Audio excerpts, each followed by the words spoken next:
हाँ तो नमस्कार बच्चों, आप सभी का स्वागत है स्टडी विथ RKLS के यूट्यूब चैनल पर। बच्चों, आप सभी को साइंस का एग्ज़ाम है 21 फरवरी को। क्लास 10th साइंस का एग्ज़ाम कब है? 21 फरवरी को, जिसके लिए हम साइंस का पूरा फास्ट रिवीजन करवा रहे हैं। तो फास्ट रिवीजन में आपको जो है ये सेकेंड वीडियो है। फर्स्ट वीडियो में आपको उसमें लगभग 200 ऑब्जेक्टिव हम करा चुके थे बायोलॉजी का, और ये बायोलॉजी का सेकेंड वीडियो है जो 21 फरवरी के लिए मोस्ट इंपॉर्टेंट है। ये एकदम एग्ज़ाम के लिए रामबाण साबित होने वाला है। तो इस वीडियो को आप शुरू से अंत तक जरूर देखिएगा, आपको सारा इंपॉर्टेंट ऑब्जेक्टिव कवर हो जाएगा। ठीक है, तो चलिए बिना समय गंवाए हम स्टार्ट करते हैं आज की क्लास को। देख सकते हैं यहाँ से, देखिए क्वेश्चन है, पहला चैप्टर है जैव प्रक्रम एवं पोषण, जिसका हम सारा ऑब्जेक्टिव करा चुके हैं। अब यहाँ पर है नियंत्रण एवं समन्वय चैप्टर दूसरा, बायोलॉजी के NCERT के अनुसार दूसरा चैप्टर का नाम है नियंत्रण एवं समन्वय। इसमें जो पहला क्वेश्चन है, कहता है अग्न्याशय से कौन सा हार्मोन स्रावित होता है। देखिए 24 में ये क्वेश्चन आया हुआ है, अग्न्याशय से कौन सा हार्मोन स्रावित होता है? एपिनेफ्रिन, टेस्टोस्टेरोन, नॉरएपिनेफ्रिन या इंसुलिन। तो अग्न्याशय की अगर हम बात करेंगे तो अग्न्याशय से आपका कौन सा नामक हार्मोन निकलता है? तो इंसुलिन। ऑप्शन नंबर डी बिल्कुल करेक्ट हो जाएगा। दूसरा कहता है सजीव जीवधारियों द्वारा किस प्रकार की नाइट्रोजनी पदार्थ का उत्सर्जन होता है? तो सजीव जीवधारी द्वारा जो होता है यूरिया की अमोनिया, यूरिक अम्ल या फिर इनमें से सभी, बताइए। तो दूसरा क्वेश्चन है, दूसरा क्वेश्चन का राइट जवाब क्या होगा बताइए। तो दूसरा क्वेश्चन का राइट जवाब होगा ऑप्शन नंबर डी, इनमें से सभी। कहता है ब्रिक की सहायता प्रदान करता है, ब्रिक सहायता प्रदान करता है श्वसन में, जनन में, उत्सर्जन में, पाचन में। तो ब्रिक की अगर हम बात करेंगे तो ब्रिक सहायता प्रदान करता है उत्सर्जन में। ऑप्शन सी बिल्कुल करेक्ट हो जाएगा।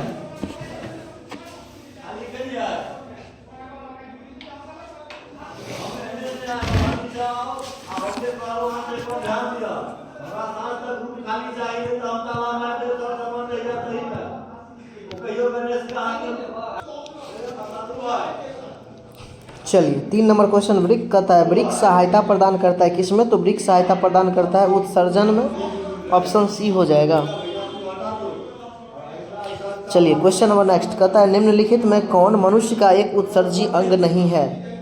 उत्सर्जी अंग नहीं है कि अगर हम बात करेंगे तो फेफड़ा भी उत्सर्जी अंग है, ब्रिक भी उत्सर्जी अंग है, त्वचा भी है, लेकिन ये जो अग्न्याशय है, अग्न्याशय आपका उत्सर्जी अंग नहीं है। अगला क्वेश्चन कहता है पादप हार्मोन का एक उदाहरण है। पादप हार्मोन का उदाहरण IAA, TSH, ACH, ACTH। तो पादप हार्मोन का उदाहरण की अगर बात करेंगे तो IAA हो जाएगा, 5 का A बिल्कुल करेक्ट हो जाएगा। नेक्स्ट क्वेश्चन कहता है कि खुला परिवहन तंत्र पाया जाता है कबूतर में, तितली में, मनुष्य में, बिल्ली में। खुला परिवहन तंत्र कब पाया जाता है? खुला परिवहन तंत्र की अगर हम बात करेंगे तो खुला परिवहन तंत्र पाया जाता है तितली में। ऑप्शन बी बिल्कुल करेक्ट। सबसे छोटी अंतःस्रावी ग्रंथि है एड्रिनल ग्रंथि, थायराइड ग्रंथि, पीनियल ग्रंथि, इनमें से कोई नहीं। सबसे छोटी अंतःस्रावी ग्रंथि की अगर हम बात करेंगे तो सबसे छोटी अंतःस्रावी ग्रंथि हो जाएगा पीनियल ग्रंथि। Option C. सिनेप्टिक नर्व्स पाया जाता है ब्रिक में, मस्तिष्क में, अंडाशय में, न्यूरॉन में। तो सिनेप्टिक नर्व्स की अगर बात करेंगे तो ये न्यूरॉन में पाया जाता है। ऑप्शन डी बिल्कुल राइट जवाब हो जाएगा। चलिए 9 नंबर क्वेश्चन है। चलिए आपका साइंस का एग्ज़ाम है 21 फरवरी को आपको साइंस का एग्ज़ाम है। तो आप लोग इस वीडियो को ज़रूर देखिएगा, आपके एग्ज़ाम में बहुत ही ज़्यादा हेल्पफुल होगा। थायरॉक्सिन हार्मोन के संश्लेषण में किसका होना आवश्यक है? Chlorine, iodine, manganese, iron. Thyroxine hormone के संश्लेषण में किसका होना आवश्यक है? तो ये बिल्कुल आयोडीन का होना आवश्यक है। आयोडीन की कमी से पूछेगा कौन सा रोग होता है, तो ये आपका जो है घेघा नामक रोग होता है। अगला क्वेश्चन कहता है कि फल पकाने वाला हार्मोन है एथिलीन, ऑक्सिन, जिब्रेलिन, साइटोकाइनिन। फल पकाने वाला हार्मोन्स की बात करेंगे अगर हम, तो फल पकाने वाला जो हार्मोन्स होता है उसका नाम है एथिलीन। ऑप्शन ए बिल्कुल राइट जवाब होंगे। चलिए मनुष्य के कपाल तंत्रिकाओं की संख्या कितनी होती है? 12 जोड़ी, 31 जोड़ी, 24 जोड़ी या 10 जोड़ी। 11 नंबर क्वेश्चन का जवाब बताइए। मनुष्य के कपाल तंत्रिका की संख्या कितनी होती है? तो मनुष्य के कपाल तंत्रिका की संख्या होती है 12 जोड़ा। चलिए क्वेश्चन नंबर नेक्स्ट कहता है मस्तिष्क का कौन सा भाग में गंध पहचानने का केंद्र है? मस्तिष्क का कौन सा भाग है गंध पहचानने के लिए उत्तरदायी है? मध्य मस्तिष्क, अग्र मस्तिष्क, पश्च मस्तिष्क, इनमें से कोई नहीं। 12 नंबर क्वेश्चन का राइट जवाब बताइए। इसका राइट जवाब बी होगा, अग्र मस्तिष्क बिल्कुल राइट जवाब हो जाएगा। मनुष्य के शरीर की सबसे बड़ी ग्रंथि कौन सी है? लीवर, अग्न्याशय, अंडाशय, एड्रिनल। तो मनुष्य के शरीर की अगर सबसे बड़ी ग्रंथि की बात करेंगे तो लीवर हो जाएगा, जिसको यकृत भी बोलते हैं। चलिए question number next, question number 14 है। देखिए सब क्वेश्चन सब प्रीवियस ईयर है, एग्जाम का पूछा हुआ, देख सकते हैं यहाँ से 15 में, 14 में इतने सब क्वेश्चन प्रीवियस ईयर है। यहाँ से क्वेश्चन आएगा तो आएगा, आएगा तो आएगा, फिर से मैं कह रहा हूँ आएगा तो निश्चित रूप से आएगा। तो इसलिए आप लोग इस वीडियो को एग्जाम देने के लिए जाने से पहले देख कर जरूर ही जाना, ठीक है। कहता है ग्वाइटर अथवा घेंघा पनपता है तो किसके कमी से? तो आयोडीन की कमी से, ऑप्शन बी होगा। थायरॉक्सिन का स्रवण होता है, थायरॉक्सिन का स्रवण कहाँ से होता है? तो थायरॉक्सिन का स्रवण होता है थायराइड ग्रंथि से, ऑप्शन ए हो जाएगा बिल्कुल राइट। मानव में डायलिसिस थैली है, मानव में डायलिसिस थैली है, नेफ्रॉन, न्यूरॉन, माइटोकॉन्ड्रिया, कोई नहीं। तो मानव में डायलिसिस थैली की बात करेंगे तो मानव में डायलिसिस थैली है नेफ्रॉन, ऑप्शन ए हो जाएगा। कहता है दांत की सबसे ऊपरी परत है डेंटाइन, इनामेल, अस्थि, क्राउन। दांत की सबसे ऊपरी परत की अगर बात करेंगे तो दांत के सबसे ऊपरी परत का नाम है इनामेल, ठीक है। चलिए नेक्स्ट क्वेश्चन कहता है कि कौन सा पादप नियंत्रक फल बेचने वाले का उपयोग किया जाता है? एब्सिसिस अम्ल, gibberellin, ethylene, auxin. 18 number question की जवाब की बात करेंगे तो ऑप्शन सी हो जाएगा, इथाइलिन हो जाएगा बिल्कुल राइट जवाब। वह संरचना जो उद्दीपन की पहचान कराती है क्या कहलाती है? उद्दीपन की पहचान कराने वाली क्या कहलाती है? तो ये ग्राही कहलाती है, ऑप्शन ए हो जाएगा बिल्कुल राइट जवाब। चलिए क्वेश्चन नंबर 20 की बात कर लेते हैं। निम्नलिखित में से कौन सी एक अंतःस्रावी और बाह्यस्रावी ग्रंथि दो प्रकार की होती है? अग्न्याशय, थायराइड, पैराथायराइड या प्यूटरी। कौन सी है जो एक अंतः और एक बाह्य ग्रंथि दो प्रकार की होती है? कौन सी है? तो इसकी अगर बात करेंगे तो यह है अग्न्याशय, ऑप्शन ए हो जाएगा बिल्कुल मेरे भाई। चलिए कौन सी अंतःस्रावी ग्रंथि वृक्क के दोनों ओर ऊपर स्थित होती है? कौन सी अंतःस्रावी वृक्क के दोनों ओर ऊपर स्थित होती है? तो ये होती है आपको एड्रिनल ग्रंथि, एड्रिनल ग्रंथि हो जाएगा। जीवों में ध्वनि ग्रहण करने के लिए संवेदी अंग है, जीवों में ध्वनि ग्रहण करने के लिए संवेदी अंग है श्रवणग्राही, श्रवणग्राही, ऑप्शन सी हो जाएगा। चलिए नेक्स्ट, वृक्क के ऊपर स्थित अंतः ग्रंथि क्या है? वृक्क के ऊपर स्थित अंतःस्रावी ग्रंथि किसे कहते हैं? वृक्क के ऊपर स्थित है अंतःस्रावी ग्रंथि, वो कौन सा है? तो अधिवृक्क ग्रंथि है। चलिए एड्रिनलिन हार्मोन स्रावित होती है थायराइड ग्रंथि से, पीयूष ग्रंथि से, हाइपोथैलेमस ग्रंथि से, अधिवृक्क ग्रंथि से। एड्रिनलिन हार्मोन स्रावित होता है, एड्रिनलिन हार्मोन की बात करेंगे तो ये अधिवृक्क ग्रंथि से स्रावित होता है। निम्न में से कौन सा अंग संवेदनग्राही नहीं है? निम्न में से कौन सा अंग संवेदनग्राही नहीं है? तो संवेदनग्राही नहीं है तो ये हो जाएगा दिमाग, ऑप्शन डी। नेक्स्ट, मेरुरज्जु निकलता है प्रमस्तिष्क से, अनुमस्तिष्क से, पॉन्स से, मेंडुला से। मेरुरज्जु कहाँ से निकलता है? तो मेरुरज्जु की अगर बात करेंगे तो मेरुरज्जु निकलता है मेंडुला से, मेरुरज्जु मेंडुला से निकलता है। निम्न में से कौन गैसीय अवस्था में पाया जाता है? जिब्रेलिन, ऑक्सिन, एथाइलिन, एब्सिसिक अम्ल। निम्न में से कौन गैसीय अवस्था में पाया जाता है? तो गैसीय अवस्था की बात करेंगे तो एथाइलिन हो जाएगा मेरे भाई, याद रखिएगा। चलिए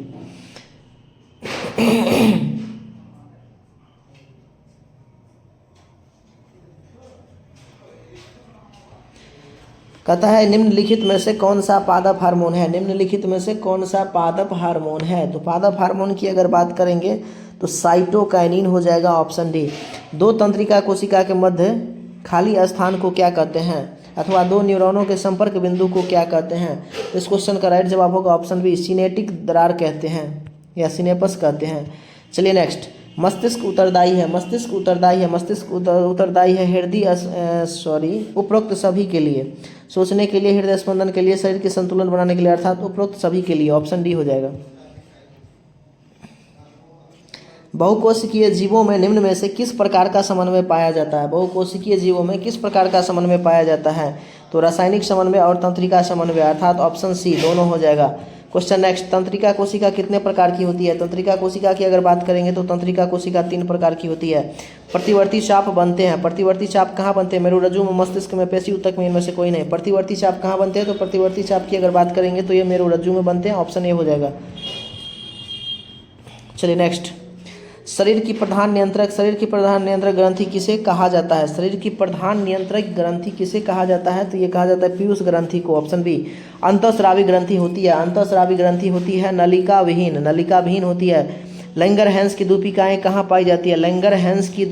कहाँ पाई जाती है? यकृत में, मस्तिष्क में, पक्वाशय में, अग्न्याशय में। लैंगरहैंस की द्वीपिकाएँ कहाँ पाई जाती है? तो अग्न्याशय में पाई जाती है। लैंगरहैंस की द्वीपिकाएँ अग्न्याशय में पाई जाती है। चलिए नेक्स्ट, निम्नलिखित में से किसे बर्थ हार्मोन कहा जाता है? टाइसोसिन को, ऑक्सीटोसिन को, थायरोट्रोपिन को, इंसुलिन को। निम्नलिखित में से किसे बर्थ हार्मोन कहा जाता है? बर्थ हार्मोन किसे कहा जाता है? तो ऑक्सीटोसिन को कहा जाता है। निम्नलिखित में से कौन पुरुष हार्मोन है? Adrenaline, oestrogen, testosterone, insulin. निम्नलिखित में कौन पुरुष हार्मोन है? पुरुष हार्मोन की अगर बात करेंगे तो टेस्टोस्टेरोन होता है, जो पुरुष के जनन अंग से निकलता है। पतियों का मुरझाना किस पादप हार्मोन के कारण संभव हो पाता है? क्वेश्चन नंबर 39 है कि पतियों का मुरझाना किस पादप हार्मोन के कारण संभव हो पाता है? जिब्रेलिन, साइटोकाइनिन, एब्सिसिक अम्ल, सभी सही है, बताइए। इसका राइट जवाब होगा एब्सिसिक एसिड। पतियों का मुरझाना किस पादप हार्मोन के कारण होता है? तो ये एब्सिसिक एसिड के कारण होता है मेरे भाई। कहता है स्रावित होने वाले हार्मोन का समय और मात्रा किस क्रियाविधि द्वारा नियंत्रित की जाती है? तो पुनर्भ्रमण द्वारा की जाती है। कहता है जड़ का अधोगामी वृद्धि है, तो जड़ का अधोगामी वृद्धि की बात करेंगे तो जड़ का अधिगामी वृद्धि है आपका गुरुत्वानुवर्तन। Option B. पॉन्स मंडुला और अनुमस्तिष्क अग्र मस्तिष्क का हिस्सा है, मध्य मस्तिष्क का हिस्सा है, पश्च मस्तिष्क का हिस्सा है या प्रमस्तिष्क का हिस्सा है? बताइए। पॉन्स मंडुला जो है वो किसका हिस्सा है? तो पॉन्स मंडुला आपका पश्च मस्तिष्क का हिस्सा हो जाएगा। ऑप्शन सी बिल्कुल करेक्ट है, याद रखेंगे आप लोग। चलिए, कहता है निम्नलिखित में से कौन सी अनैच्छिक क्रिया नहीं है? वमन, चबाना, लार आना, हृदय का धड़कना। कौन अनैच्छिक क्रिया है? अनैच्छिक क्रिया की बात करेंगे तो अनैच्छिक क्रिया हो जाएगा चबाना। आयोडीन की कमी से कौन सा रोग होता है? तो आयोडीन की कमी से घेघा रोग होता है। मस्तिष्क का कौन सा भाग शरीर का स्थिति, संतुलन और अनुरक्षण करता है? अग्र मस्तिष्क, मध्य मस्तिष्क, अनुमस्तिष्क, इनमें से सभी। तो इसका राइट जवाब होगा अनुमस्तिष्क। चलिए नेक्स्ट, पादप हार्मोन साइटोकाइनिन सहायक है। तो ये सहायक है प्रोरोह के अग्रभाग की लंबाई में वृद्धि करने के लिए। चलिए, अनुकुंचन गति किस पौधे पर प्रमाणित की जाती है? अनुकुंचन गति किस पौधे पर प्रमाणित की जाती है? तो इसका राइट जवाब होगा ऑप्शन ए, छुई मुई पर। चलिए, थायराइड ग्रंथि में कौन सा हार्मोन निकलता है? तो ये थायरॉक्सिन नामक हार्मोन निकलता है। इंसुलिन की कमी के कारण कौन सा रोग होता है? तो इंसुलिन की कमी से मधुमेह होता है। 49 का होगा आपका ऑप्शन डी। चलिए, कहता है खोपड़ी के अग्र सिरे पर स्थित न्यूरॉन को शरीर के विभिन्न भागों में प्राप्त होता है। खोपड़ी के अग्र सिरे पर न्यूरॉन को शरीर के विभिन्न भागों से क्या प्राप्त होता है? शरीर के विभिन्न भागों से प्राप्त होता है संकेत।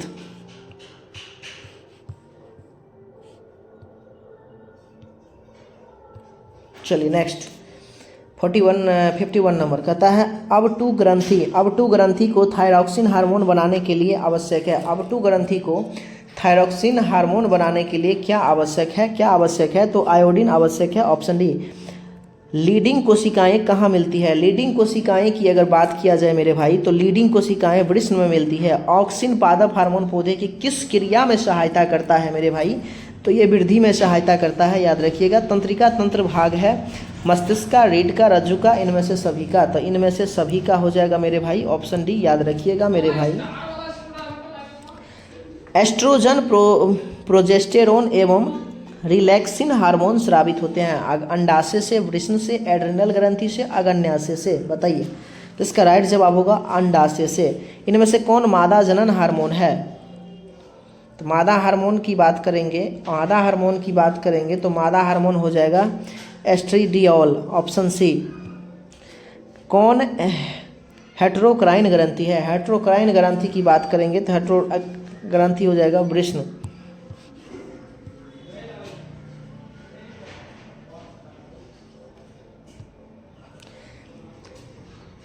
कॉर्पस ल्यूटियम से स्रावित हार्मोन है।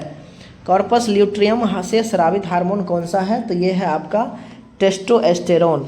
हमारे शरीर में विभिन्न जैविक कार्यों का नियंत्रण होता है तंत्रिका द्वारा, रसायनों द्वारा, तंत्रिका एवं रसायन द्वारा, इनमें से कोई नहीं। 59 का राइट जवाब होगा ऑप्शन सी, तंत्रिका एवं रसायनों द्वारा। एब्सिसिक एसिड किस तरह का रसायन है? एब्सिसिक एसिड किस तरह का रसायन है? तो वृद्धि रोधक तरह की रसायन है। चलिए नेक्स्ट, बीज रहित पौधों के उत्पादन में सहायक होते हैं साइटोकाइनिन, ऑक्सीन, जिब्रेलिन्स, ऑक्सीन एवं जिब्रेलिन्स दोनों बीज रहित पौधों के उत्पादन में सहायक है। बीज रहित पौधों के उत्पादन में क्या सहायक है? तो ऑक्सीन एवं जिब्रेलिन्स दोनों। इनमें कौन फल पकाने के लिए प्रयुक्त होते हैं? Oxygen, gibberellins, ethylene, cytokinin. कौन फल पकाने के लिए है? तो फल पकाने के लिए हो जाएगा आपका एथिलीन, ऑप्शन सी।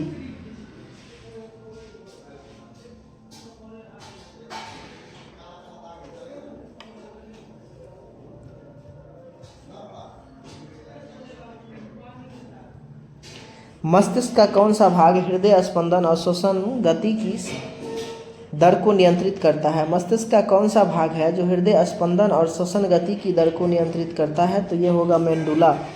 इनमें से कौन बुद्धि और चतुराई का केंद्र है? तो बुद्धि और चतुराई का केंद्र जो है वो है सेरिब्रम। बुद्धि और चतुराई का केंद्र कौन सा है? सेरिब्रम है। हार्मोन स्रावित होता है। हार्मोन स्रावित होने की बात करेंगे तो हार्मोन स्रावित होता है अंतःस्रावी ग्रंथि से। एंड्रोजन है। एंड्रोजन क्या है बच्चों? तो एंड्रोजन है नरलिंग हार्मोन है बच्चों। नाइट्रोजन स्रावित होता है। नाइट्रोजन स्रावित होता है अंडाशय द्वारा। नाइट्रोजन स्रावित होता है अंडाशय द्वारा। इनमें कौन अंतःस्रावी ग्रंथि नहीं है? कौन अंतःस्रावी ग्रंथि नहीं है? यकृत अंतःस्रावी ग्रंथि नहीं है। कौन प्यूटरी ग्रंथि से निकलने वाला हार्मोन है? प्यूटरी ग्रंथि से एंड्रोजोन। एंड्रोजोन हो जाएगा।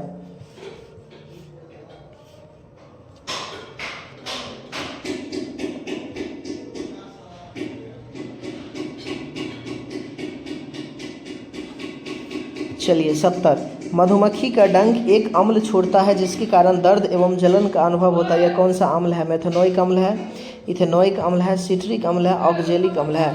मधुमक्खी के डंक में से जो निकलता है वो निकलता है मेथनोइक अम्ल, ऑप्शन ए हो जाएगा।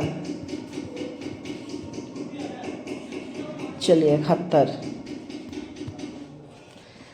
तंत्रिका तंत्र की रचनात्मक एवं क्रियात्मक इकाई को क्या कहते हैं? तो तंत्रिका तंत्र के रचनात्मक एवं क्रियात्मक इकाई को न्यूरॉन कहते हैं, ऑप्शन बी। किसे रासायनिक दूध कहा जाता है?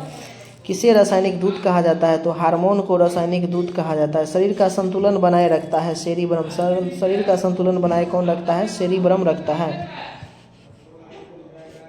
चलिए नेक्स्ट,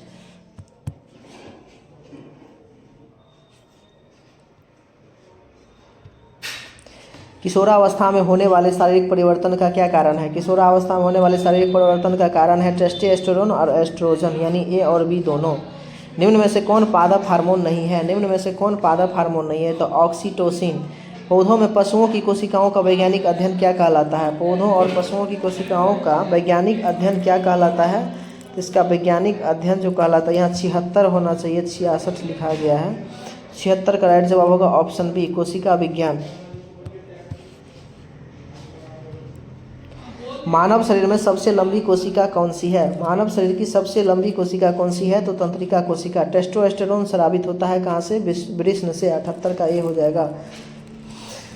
रुधिर चाप नियंत्रित होता है एड्रिनल द्वारा। रुधिर चाप नियंत्रित होता है कहाँ से? तो एड्रिनल द्वारा होता है। चलिए 80 कहता है मानव मस्तिष्क का औसत भार कितना होता है? तो मानव मस्तिष्क का औसत भार होता है, ये लगभग होता है 1.4 kg, ऑप्शन सी हो जाएगा। चलिए क्वेश्चन नंबर 81, मेरुरज्जु कहाँ से मिलता है? पॉन्स से, मेंडुला से, प्रमस्तिष्क, अनुमस्तिष्क। मेरुरज्जु कहाँ मिलता है? तो मेरुरज्जु मिलता है आपका मेंडुला में, ऑप्शन बी हो जाएगा। निम्न में से कौन सा अंग संवेदनग्राही नहीं है? कौन सा अंग संवेदनग्राही नहीं है? तो मस्तिष्क हो जाएगा। चलिए इसी के साथ 2 चैप्टर तक पूरा कंप्लीट हो गया। अब हम लोग चलेंगे चैप्टर नंबर 3 पर।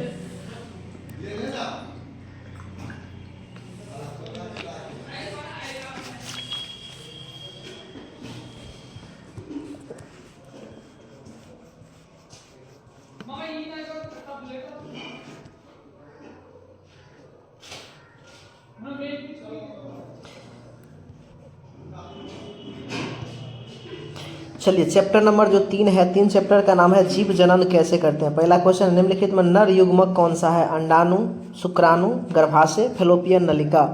कौन नर युग्मक है, जल्दी बताइए। इनमें से कौन नर युग्मक है? तो नर युग्मक की अगर बात करेंगे तो ये हो जाएगा शुक्राणु, ऑप्शन बी। चलिए क्वेश्चन नंबर 2 की तरफ बढ़ते हैं। क्वेश्चन नंबर 2,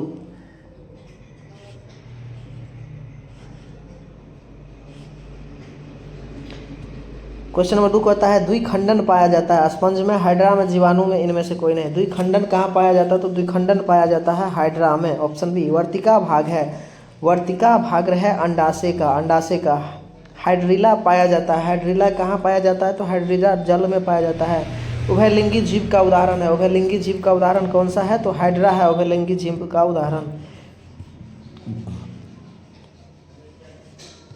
चलिए पुष्पी पादपों में लैंगिक जनन होता है, पत्तियों द्वारा, फूलों द्वारा, तना द्वारा, इनमें से कोई नहीं।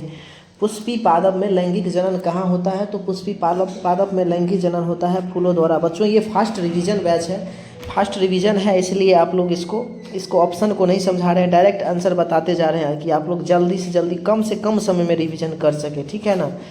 और एग्जाम के लिए थोड़ा भी हेल्पफुल लगे तो आप लोग सब्सक्राइब जरूर कर लीजिएगा, ताकि इसके बाद हम सोशल साइंस का वीडियो अभी तुरंत लेकर के आ रहे हैं। मानव मादा के जनन तंत्र का भाग नहीं है अंडाशय, गर्भाशय, शुक्रवाहिका या फिर डिंबवाहिनी। चलिए 7 नंबर क्वेश्चन का राइट जवाब होगा ऑप्शन नंबर सी, शुक्रवाहिका। और साथ ही साथ आप लोग ये भी मान के चलिए इस चैनल पर आपको 11, 12 तक, BSc तक का पढ़ाई होता है, तो आप लोग सब्सक्राइब करके रखिएगा, तो 11th का भी पढ़ने में आगे आपको हेल्प मिलेगा। नर युग्मक एवं मादा युग्मक के संलग्न को कहते हैं, नर युग्मक एवं मादा युग्मक के संलग्न को क्या कहते हैं? तो इनमें से कोई नहीं हो जाएगा इसका राइट जवाब। निम्नलिखित में से कौन एक लिंगी पादप का उदाहरण है? एक लिंगी पादप का उदाहरण कौन सा है? तो एक लिंगी पादप का उदाहरण है पपीता। मुकुलन द्वारा प्रजनन किसमें होता है? मुकुलन द्वारा प्रजनन किसमें होता है? तो इष्ट में होता है मुकुलन द्वारा। फूलों में नर प्रजनन अंग होता है, फूलों में नर प्रजनन अंग कौन सा होता है? तो पुंकेसर होता है, याद रखिएगा। क्वेश्चन नंबर 12, 13 की ओर बढ़ते हैं।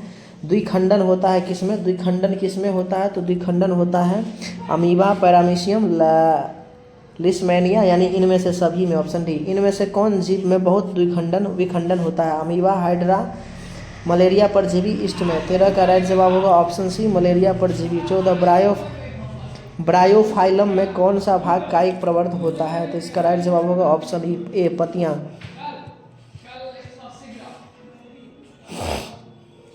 मानव मादा में अंडाणु निषेचित होता है, मानव मादा में अंडाणु निषेचित होता है। मानव मादा में अंडाणु निषेचित कहाँ होता है? तो फैलोपियन नलिका में होता है।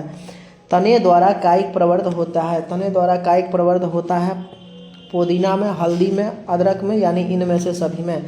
खंडन द्वारा जनित जनन होता है, खंडन द्वारा जनन होता है मेढक में, सितारा मछली में, टिड्डे में, कौवे में। खंडन द्वारा जनन किस में होता है? तो खंडन द्वारा जनन होता है सितारा मछली में।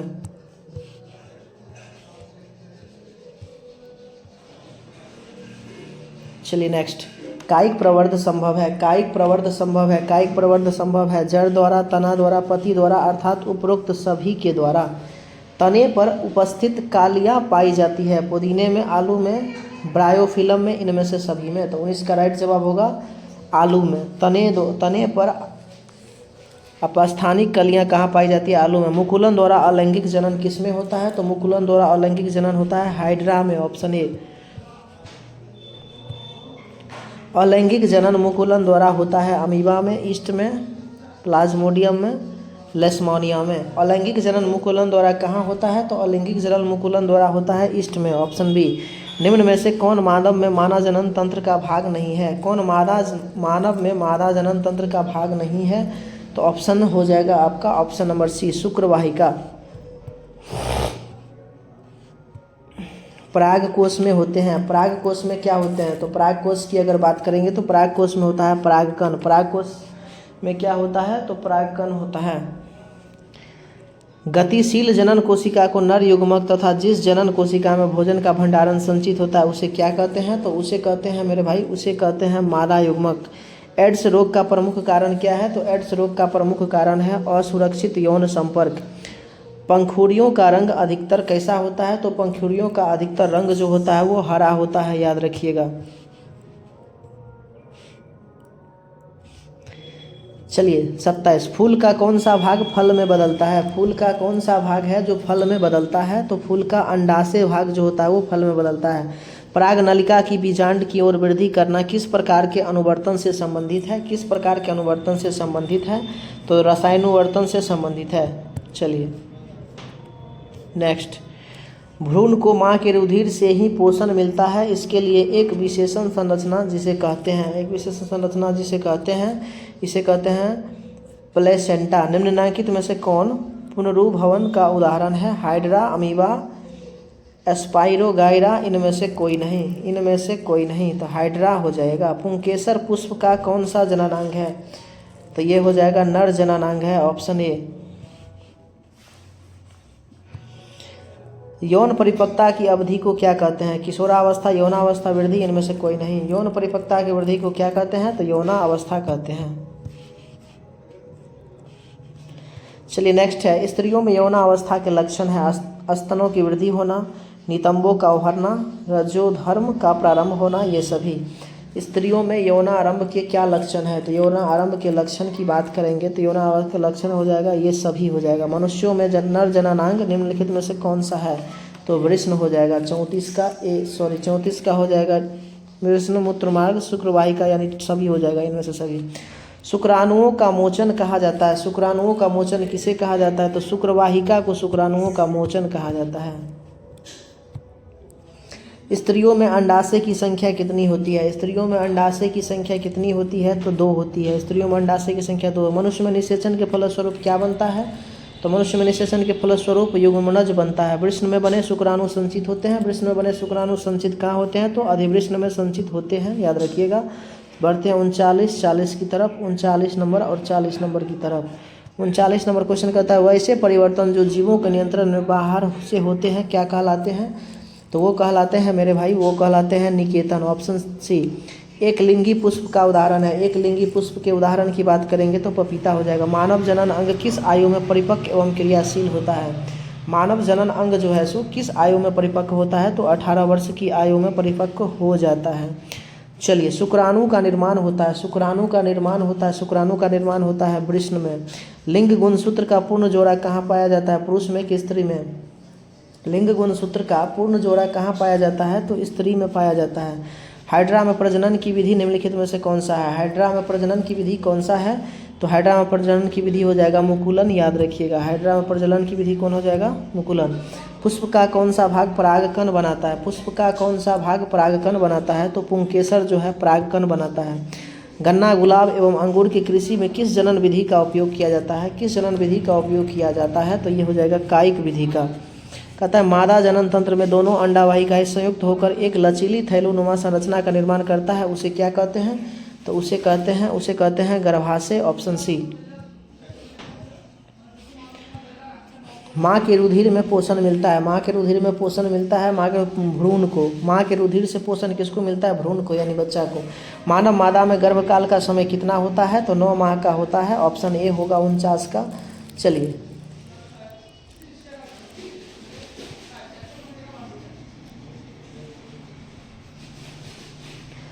कहता है ऋतुस्राव या राजोधर्म का समय कितना होता है? तो ये होता है 2 से 8 दिन, 50 का ए हो जाएगा। चलिए 51, बीज विकसित होता है। तो बीज विकसित होता है बीजांड में। निम्नलिखित में से कौन अलैंगिक जनन संचारित रोग है? तो अलैंगिक जनित संचारित रोग की बात करेंगे तो ऑप्शन अंत ज्वर हो जाए, सुजांग हो जाएगा, यानी बी और सी, सुजांग और एड्स,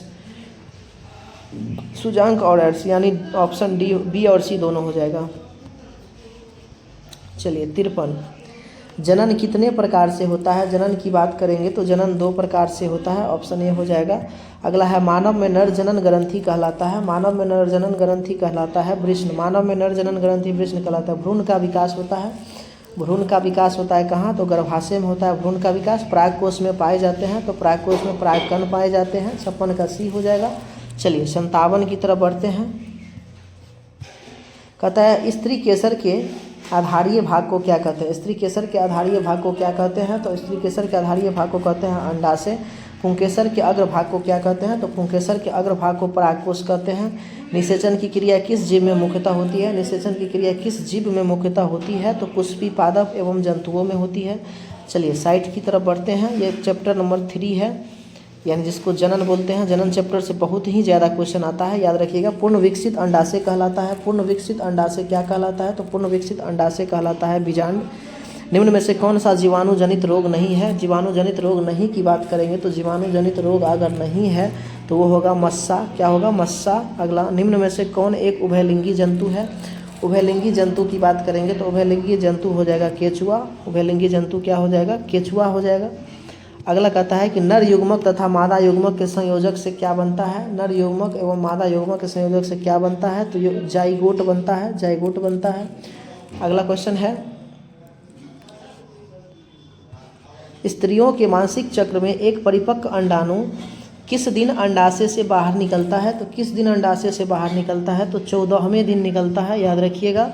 अगला क्वेश्चन है 65 नंबर, निम्नलिखित में कौन लैंगिक जनित संचारित रोग नहीं है? लैंगिक जनित संचारित रोग नहीं है तो टाइफाइड ये लैंगिक जनित संचारित रोग नहीं है। बाकी एड्स, सिफिलिस, गनोरिया ये सभी लैंगिक जनित संचारित रोग है। ठीक है, चलिए 66 की ओर बढ़ जाते हैं। 66 नंबर क्वेश्चन है मेरे भाई।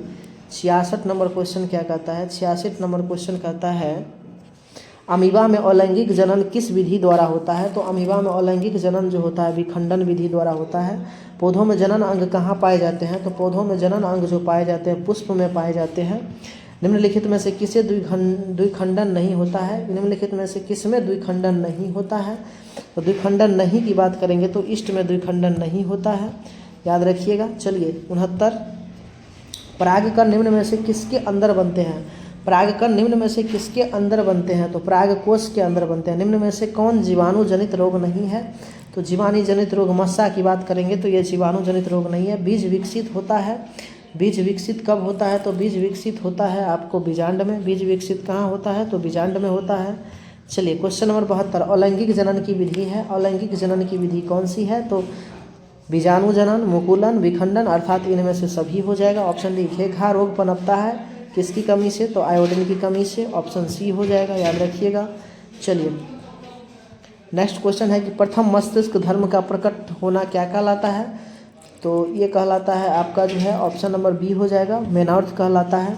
निम्नलिखित में से कौन कृत्रिम कायिक प्रवर्धन की एक विधि है? कृत्रिम कायिक प्रवर्धन की बात करेंगे तो कृत्रिम कायिक प्रवर्धन हो जाएगा कलम लगाना, दाब कलम या कलम बंधन, अर्थात इनमें से सभी। ऑप्शन डी हो जाएगा मेरे भाई। किससे बचने के लिए आयोडीन युक्त नमक के प्रयोग की सलाह दी जाती है? तो घेंघा से बचने के लिए आयोडीन युक्त नमक खाने की सलाह दी जाती है। तो इसी के साथ जो है सो बायोलॉजी का सभी क्वेश्चन ख़त्म होता है।